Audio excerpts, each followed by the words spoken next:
Cristo a todos. Glória a Deus. Louvado seja o nome do Senhor, Pai. Nesta manhã, estamos aqui mais uma vez para trazer a palavra poderosa do Senhor. Amém?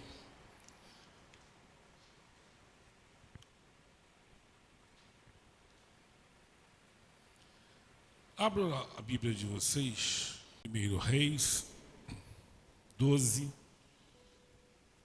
a partir do versículo 26. Então, Jeroboão refletiu consigo mesmo: desse jeito, o reino pode voltar à casa de Davi. Se este povo continua subindo ao templo de Yahvé, em Jerusalém, para oferecer sacrifícios, o coração do povo se voltará para o seu senhor, Roboão, rei de Judá, e acabará por me matar.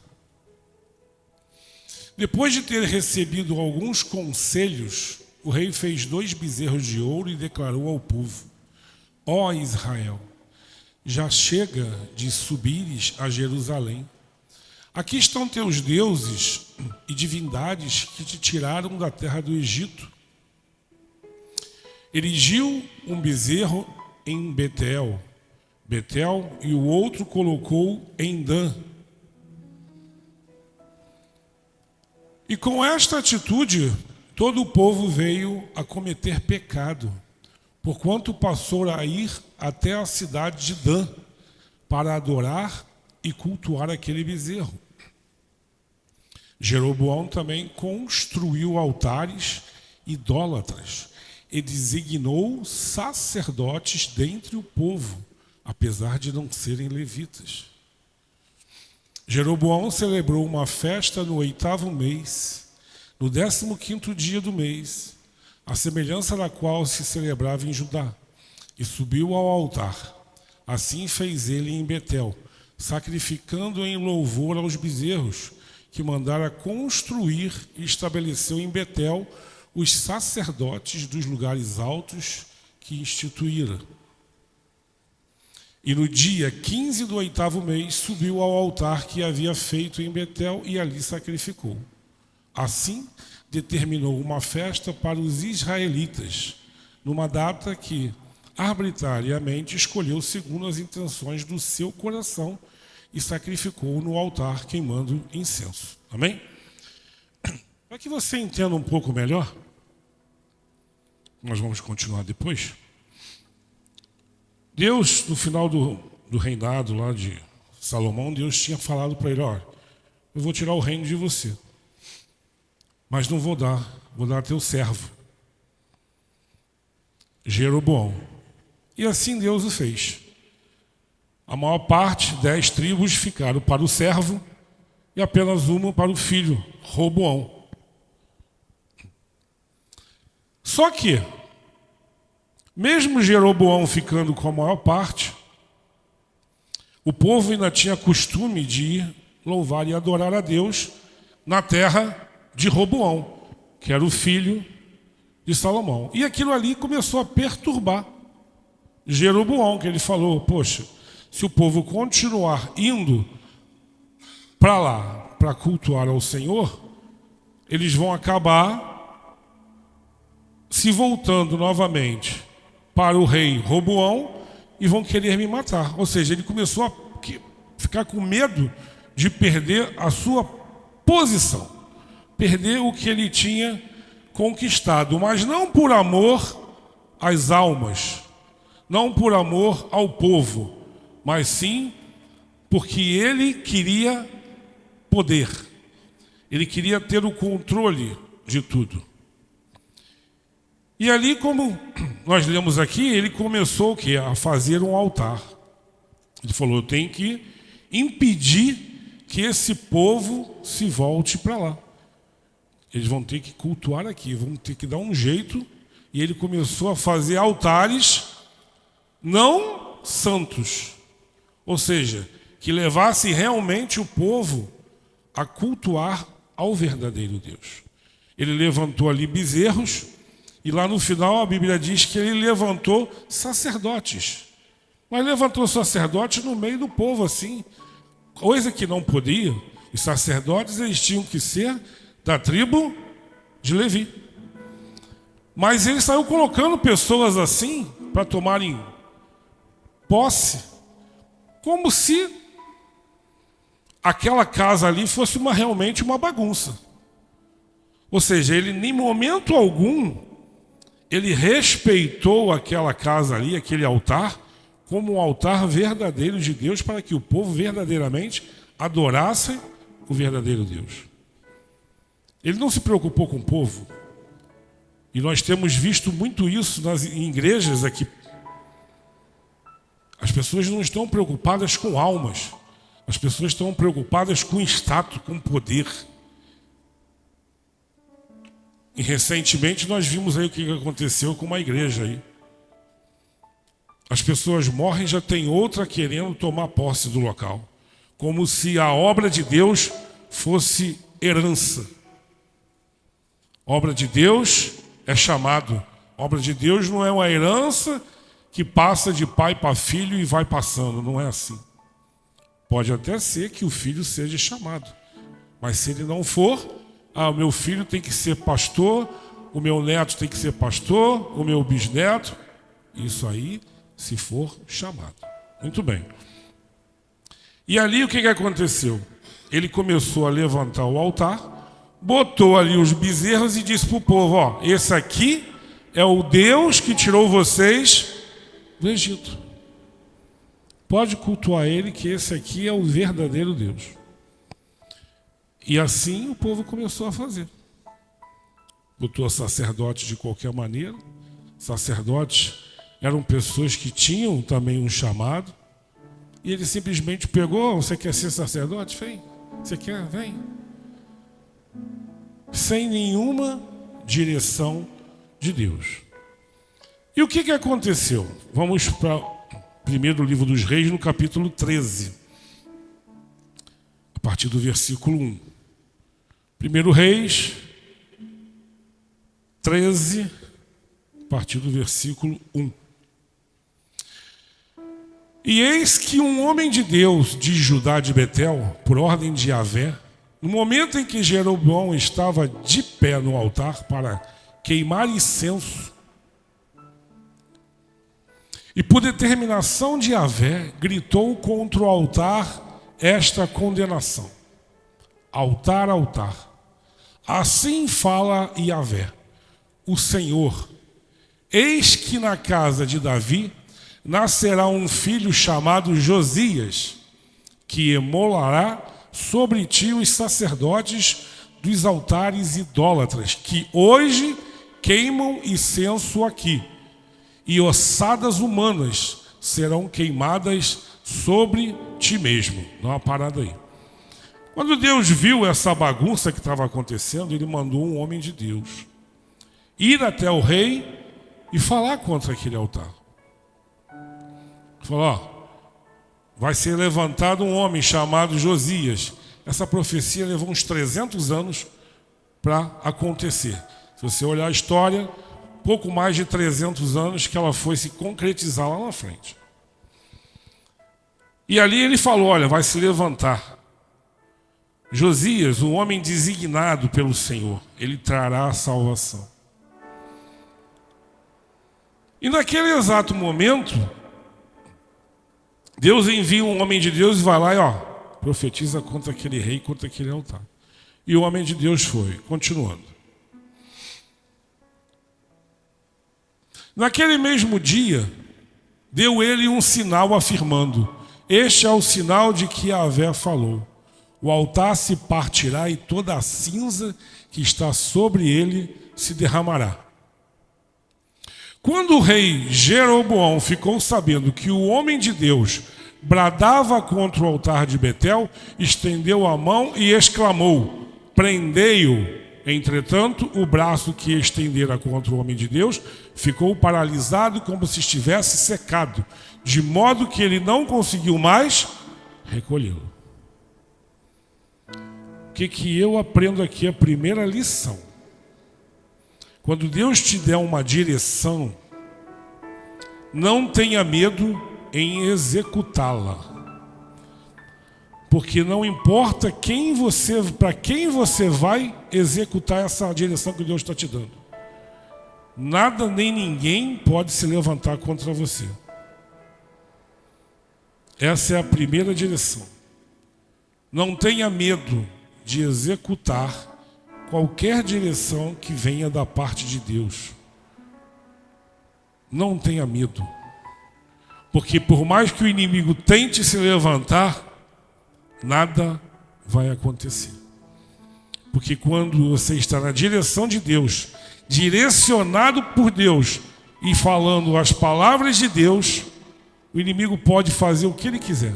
Estender a mão, mandar te prender, que a sua mão, o seu braço, ele ficará endurecido. Continue. Em seguida, o altar se partiu e toda a cinza se derramou do altar, exatamente de acordo com o sinal que o homem de Deus havia profetizado por ordem do Senhor. Então o rei rogou ao homem de Deus: aplaca, eu te suplico, a ira de Yahvé, teu Deus, e ora por mim, para que o meu braço volte a ser o que era. O homem de Deus orou ao Senhor, e o braço do rei recuperou-se e voltou ao normal. E o rei convidou o homem de Deus: vem comigo à minha casa, para te alimentares e refazeres as tuas forças e te recompensa. Muito cuidado com isso aqui. Preste bem atenção. Todas as vezes que você se levantar contra alguém que está errado, essa pessoa vê que você está na direção de Deus, ela vai te convidar para sentar na mesa dela. Porque quando ela conseguir te trazer para a mesa dela, a mesa revela o quê? Caráter. E uma vez que você senta na mesa de quem está contra aquilo que Deus manda, você vai perder o poder de corrigi-la.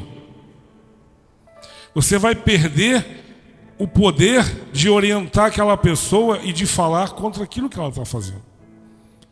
Porque você vai fazer parte do pão e da água e dos manjares imundos que ela vai te oferecer. Por isso, todas as vezes que alguém é corrigido, a primeira coisa que a pessoa fala assim: você é crente, você gosta muito de julgar as pessoas. Você não erra? Você não peca? Todos nós pecamos e todos nós erramos. Mas o que a Bíblia fala? A Bíblia fala para eu não julgueis, para não sermos. Mas se eu não me engano, eu não anotei, mas eu acho que eu me lembro. O que diz lá em João 7, versículo 23 e 24?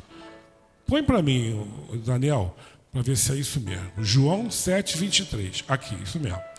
E se um homem pode receber a circuncisão no sábado, para que a lei de Moisés não seja quebrada, por que vós irás contra mim, por eu ter curado completamente um homem no sábado?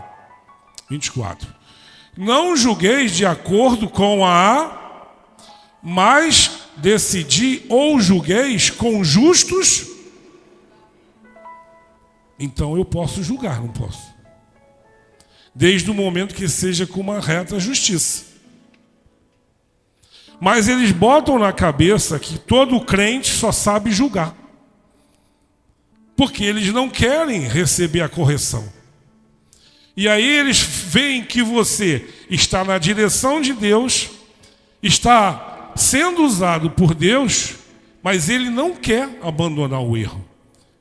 E aí ele vai fazer de tudo para te trazer: vem comigo, vamos lá em casa, vamos comer pão, vamos beber água. eu vou te recompensar. Gostei de você. Mentira.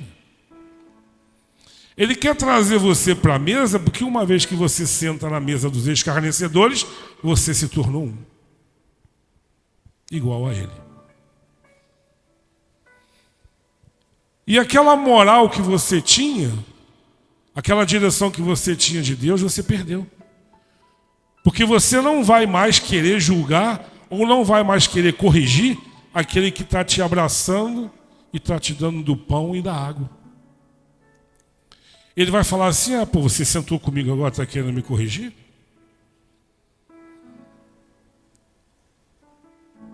Então, segundo, nunca sente na mesa de quem você está tentando corrigir, porque você vai perder o controle daquela pessoa. Continua lá em 1 Reis 13.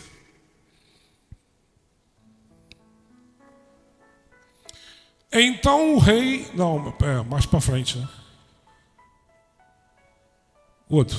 E o rei convidou o homem de Deus: vem comigo à minha casa para te alimentares e refazeres a tua força e te recompensarei. 8. Mas o homem de Deus replicou ao rei: mesmo que me desse a metade do teu reino, eu não seguiria a tua companhia. Tampouco comeria pão, nem saciaria minha sede neste lugar. Portanto, recebi de Yahvé esta ordem: nada comerás, nem beberás, nem voltarás pelo caminho por onde fores. E o homem de Deus retornou por outro caminho, sem passar segunda vez pelo caminho que o conduzira até Betel. Em Betel morava um profeta já idoso. Seus filhos vieram contar-lhe tudo o que o homem de Deus havia realizado naquele dia em Betel.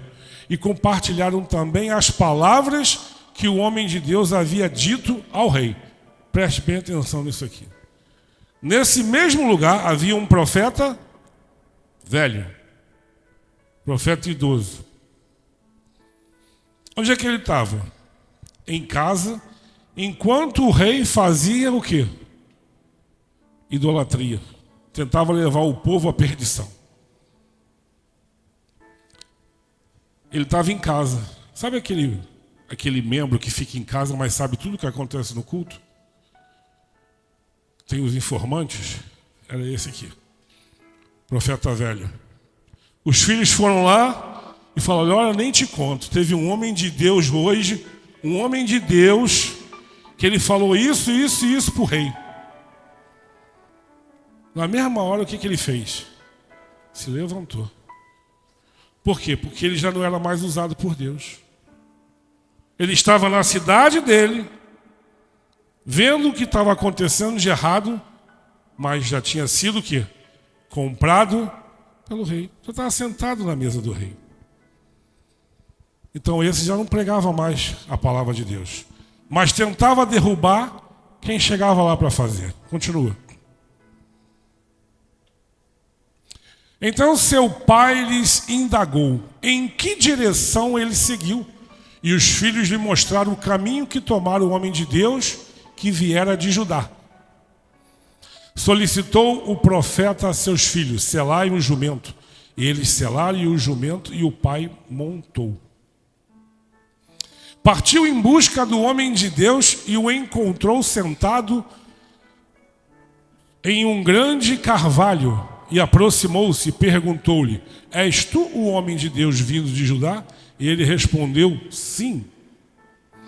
E em seguida o profeta o convidou: vem comigo à minha casa para comer alguma coisa. Mas o homem de Deus recusou, explicando: não posso voltar comigo, nem entrar em tua casa, tampouco poderei comer pão, nem beber água contigo neste lugar. Porém, assim me foi ordenado pela palavra de Yahvé: ali não comas pão e nem bebas água, tampouco retornes pelo caminho por onde viestes. Contudo, o homem idoso lhe respondeu: eu também sou profeta como... E um anjo me falou por ordem do Senhor: faze-o voltar comigo à tua casa, para que coma pão e beba água. Todavia, o velho profeta não estava dizendo... Irmãos, entendam uma coisa. Esse rapaz estava indo tão bem, estava andando na direção do Senhor, fez o que Deus mandou, foi lá, profetizou contra o rei. Mas, infelizmente, ele encontrou alguém dentro do lugar onde ele foi que se achou igual a ele. Eu também sou profeta como você. Título, né? Tem título, aquele título, mas já não é mais usado por Deus, está totalmente sendo usado pelo diabo. Mas uma coisa que o homem de Deus tem que entender, a mulher de Deus tem que entender é o seguinte: quando Deus te dá uma direção, uma ordem, Ele depois, se Ele mandar você voltar, Ele não vai mandar recado não. Ele mesmo vai se manifestar a você e vai falar com você de novo. Da mesma maneira que Ele mandou ir, se fosse para você voltar, Ele falaria do mesmo jeito. Deus não é Deus de com. Então, como é que Deus te dá uma ordem e depois vai lá para um cara que não está nem sendo usado mais por ele e fala assim, vai lá e fala para aquele meu servo para ele voltar com você e comer pão e beber água na tua casa? A que palavra você está dando ouvidos? A que Deus fala contigo ou a que o homem ou que Satanás está usando pessoas, seja dentro ou fora da igreja? A quem você está dando ouvido? Porque Deus, quando Ele te dá uma direção, Ele não vai mandar recado.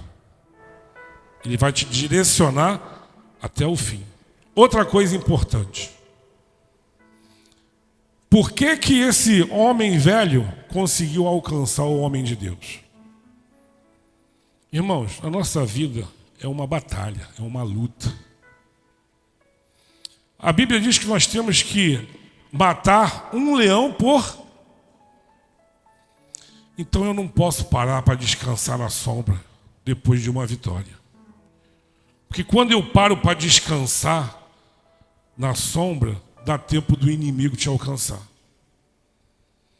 Se o homem de Deus não tivesse parado debaixo do carvalho para descansar, o diabo não tinha alcançado ele. Ele teria cumprido a sua tarefa, voltado e sido abençoado. Mas ele parou, sentiu-se cansado e abriu brecha para o inimigo fazer o que fez com ele. Continuando. Diante disso, o homem de Deus voltou com ele, comeu pão em sua casa e saciou a sede que sentia. Quando estavam assentados à mesa, a palavra do Senhor veio ao profeta idoso que havia feito o homem retornar.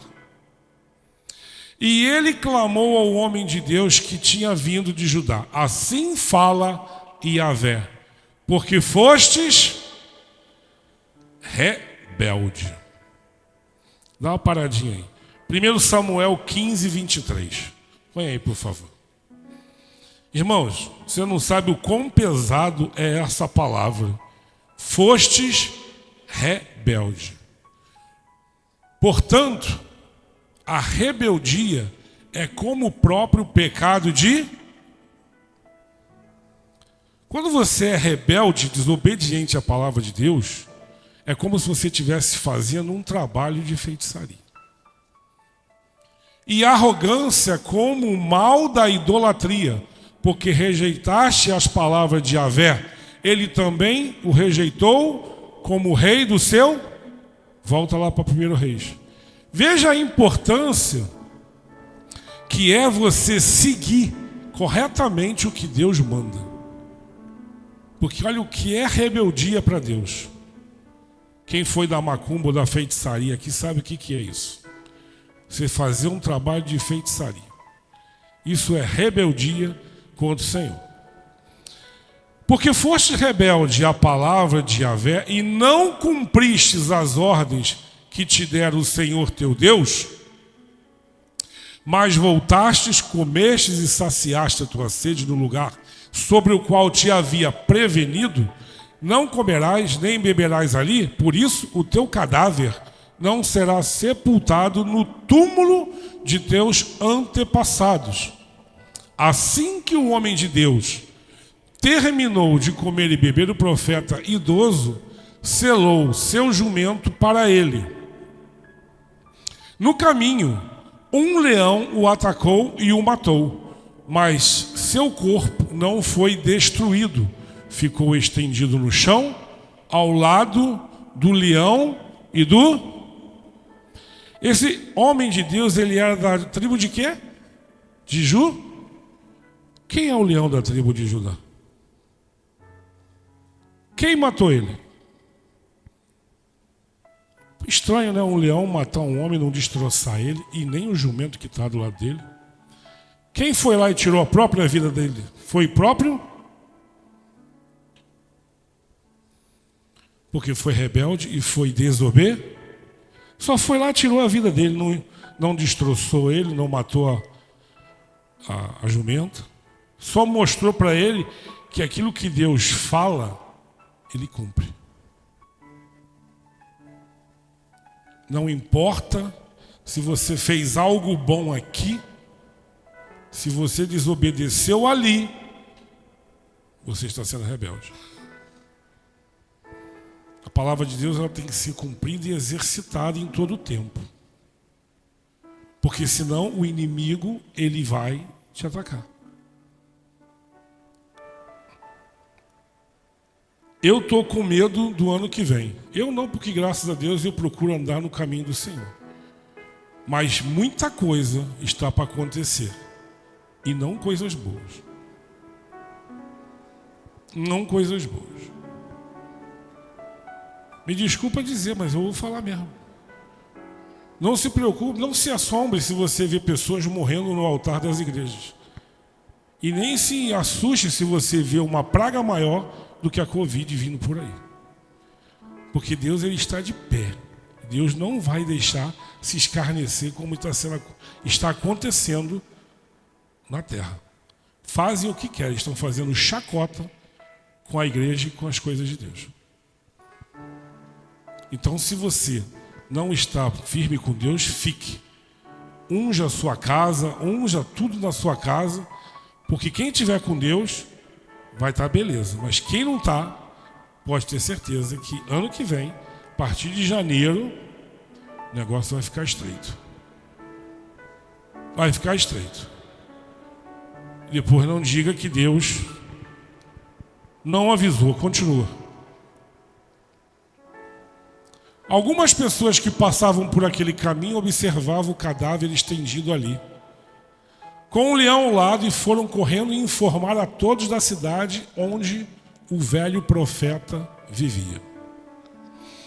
Assim que soube do fato, o profeta exclamou: certamente trata-se do homem de Deus que desafiou a palavra de Yahvé. Tu viu que só que pilantra? O cara levou ele a errar e depois disse que o outro é que estava desobedecendo a palavra de Deus, que realmente foi. Eu não tenho que desobedecer a palavra de Deus porque alguém me disse algo contrário. Mas ele já estava sujo mesmo, então para ele o objetivo de quem está sujo é o quê? Sujar-se mais e querer derrubar quem está limpo. Portanto, o Senhor o entregou ao leão, que o feriu de morte, exatamente como a palavra de Yahvé o tinha advertido. Então o profeta ordenou aos seus filhos: selai para mim o jumento, e eles prontamente o selaram. Partiu o profeta e logo encontrou o cadáver do homem estendido no caminho, com o jumento e o leão ao lado. O leão não tinha devorado o corpo daquele homem, nem atacado o jumento. Ergueu o cadáver do homem de Deus e colocou sobre o jumento e conduziu para a cidade onde morava, para as lamentações fúnebres e sepultamento. O profeta idoso enterrou o corpo do homem de Deus em seu próprio túmulo e choraram por ele, exclamando: ai, ai, irmão meu. Depois de tê-lo sepultado, encomendou a seus filhos: quando eu morrer, sepultai-me no mesmo túmulo em que foi sepultado o homem de Deus. Depositarei os meus ossos junto aos ossos dele. Porque em verdade vos asseguro que se cumprirá toda a palavra que este homem profetizou por ordem de Yahvé. O cara era tão pilantra que depois de tudo que aconteceu é que ele foi perceber que o que o homem tinha falado vinha diretamente de Deus mesmo e iria acontecer. E ainda queria um lugar de honra, ainda queria ser enterrado lá junto com ele. A pessoa não faz, tem título, não faz, e ainda quer derrubar quem está fazendo. Como é que pode isso? Dentro da cidade, aonde profetizam idolatria, mentiras, o profeta está preocupado com quem está falando a verdade. Ou melhor, o enganador, né? Porque de profeta ele já não tinha mais nada.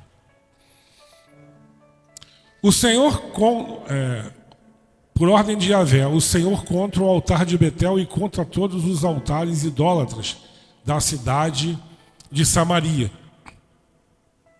Mesmo depois destes eventos, Jeroboão não se converteu do seu procedimento maldoso, mas continuou a designar dentre o povo e a seu bel prazer sacerdotes para ministrarem nos altares idólatras que erguia em toda a parte. Você vê quando a pessoa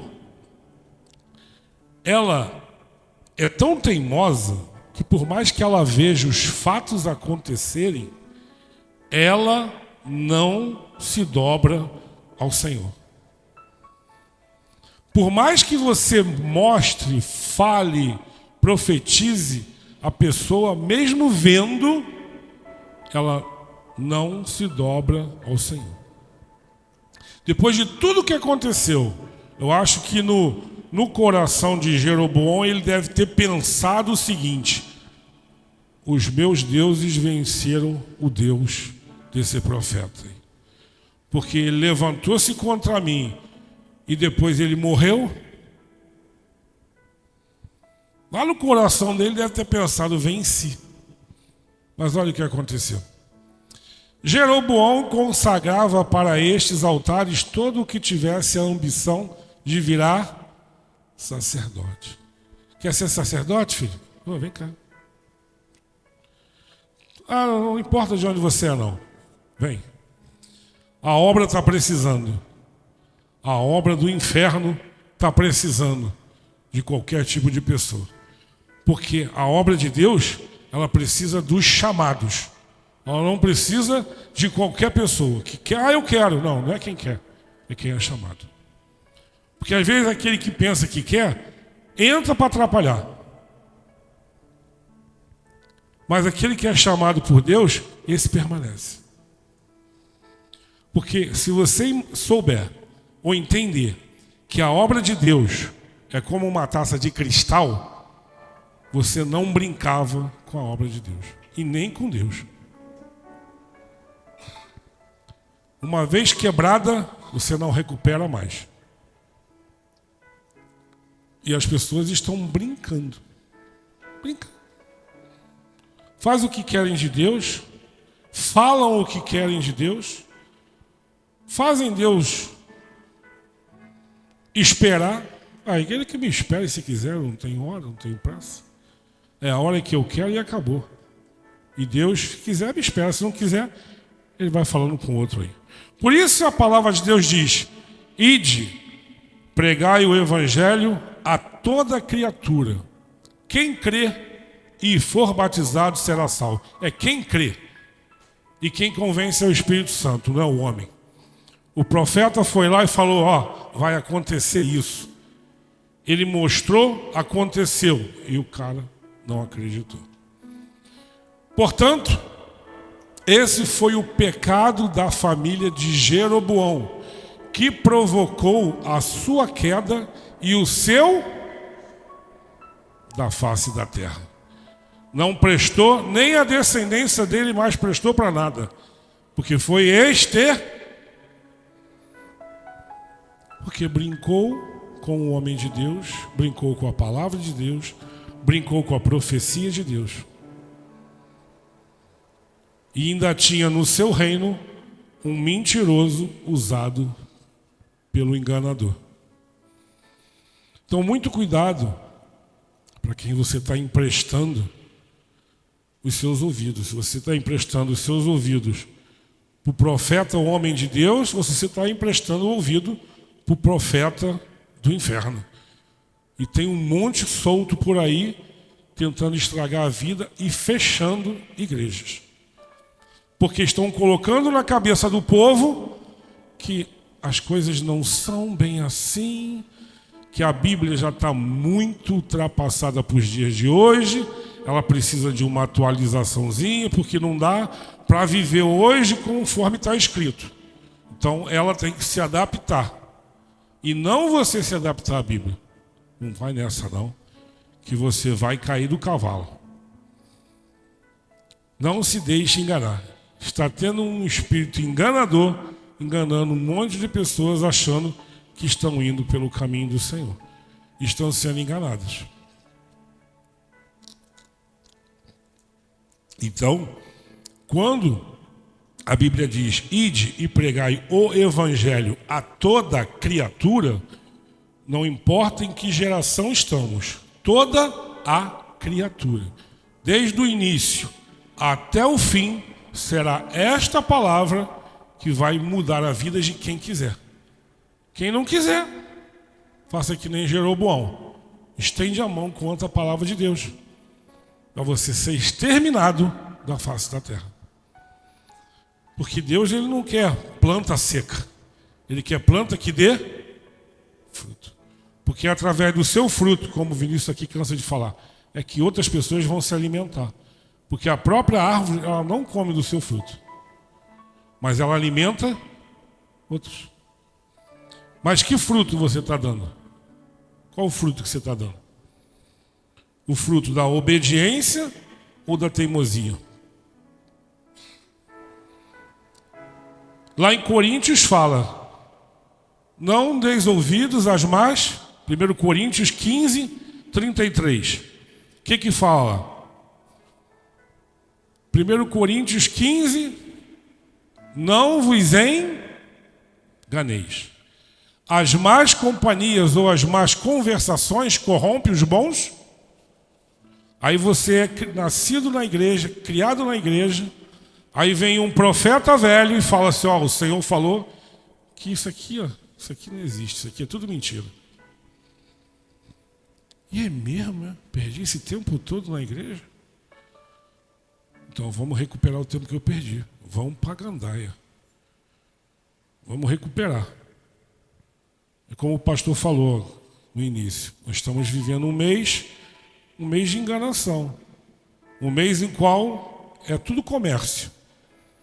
Porque Natal, se Natal fosse aniversário de Jesus, ele seria o aniversariante mais frustrado. Porque ele não ganha nada, os outros é que ganham presente. Eu não entendo. Se eu faço aniversário, quem tem que ganhar o presente sou eu, não meu filho, nem minha esposa. Eu que tenho que ganhar. Quer dizer, Jesus faz aniversário e não ganha nada. Os outros é que ganham. Tudo é comércio. É igual Páscoa. O que tem a ver Páscoa, ressurreição, com coelho, com chocolate?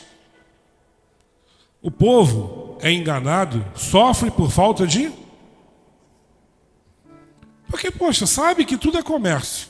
Vai lá, às vezes junta aquele 13º lá, nem dizima, porque tem que comprar um presente, eu tenho que comprar um ovo, e vai lá, caramba, ovo, R$150.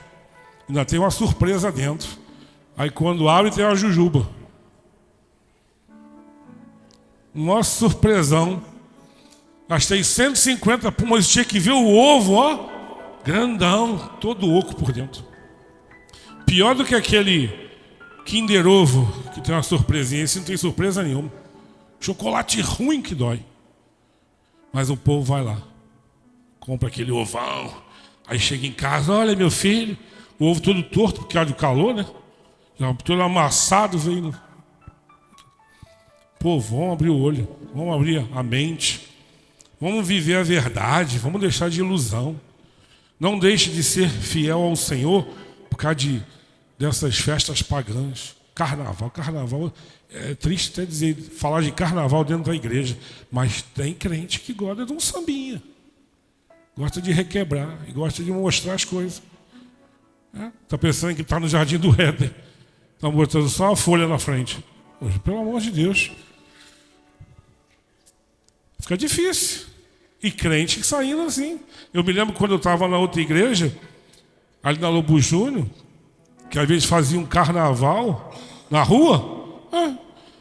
Às vezes passava um membro da igreja, passava escondido lá do outro lado, por trás do palanque, para o pastor não ver. Meu querido, você não tem que se esconder do homem, não.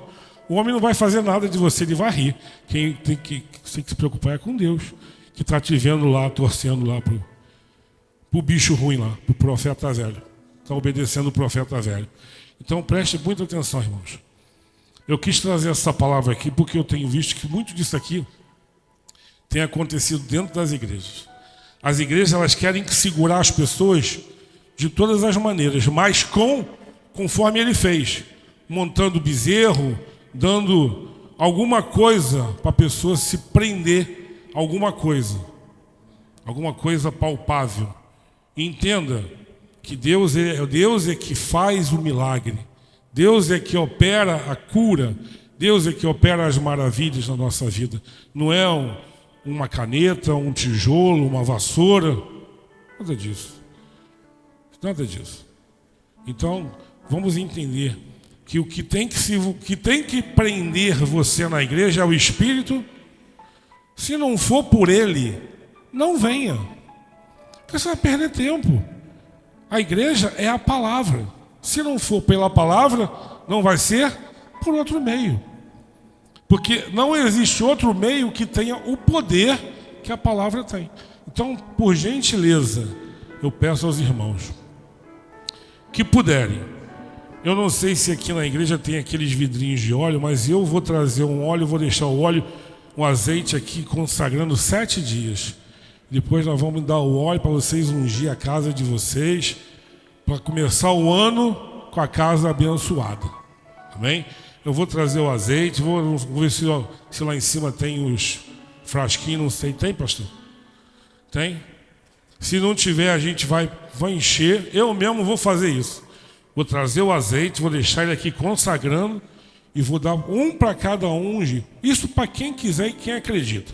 Quem não quiser, não pega. Não pega, não pegue, porque você vai acabar até pecando. Amém? Então, os irmãos, guardem essa palavra com vocês. Eu quero só fazer uma oração, fique de pé. Em seguida nós vamos louvar ao Senhor. Senhor, nosso Deus e nosso Pai, aqui está, Senhor Deus, a Tua palavra, meu Deus, que foi ministrada ao coração do Teu povo, meu Pai. Meu Deus, o homem de Deus que o Senhor enviou, meu Pai, ele disse ao rei: olha, isso está errado. Essa idolatria não agrada ao Senhor. Esse altar vai se findar. E assim aconteceu. O rei, ele viu tudo que o homem falou para ele. E naquele momento, Pai, que ele estendeu a mão contra o homem de Deus, a mão dele ficou ressequida. Mas pela misericórdia do Senhor, o homem de Deus orou e a sua mão voltou ao normal. Porque o Senhor ainda tem misericórdia, meu Pai, daqueles que têm o rejeitado. Mas eu peço ao Senhor, meu Pai, que no nome do Senhor Jesus, que essa palavra, meu Deus, que não é minha, e sim Tua, que ela venha dar frutos, meu Pai, no coração de todos aqueles que nesta manhã aqui pessoalmente ouviram e que vão ouvir pela live, pelo canal do YouTube. Meu Deus, que seja, meu Deus, a Tua semente a brotar nesses corações, meu Pai. porque a tua palavra ela é viva e eficaz. Por isso, Deus, eu te peço, em nome de Jesus, que essa palavra ela venha frutificar no coração, venha curar, libertar e salvar o teu povo nesta manhã, para a glória de Deus, no nome de Jesus. Se o mar se agita e tudo escurecer e parecer que eu não vou sobreviver, diga isso.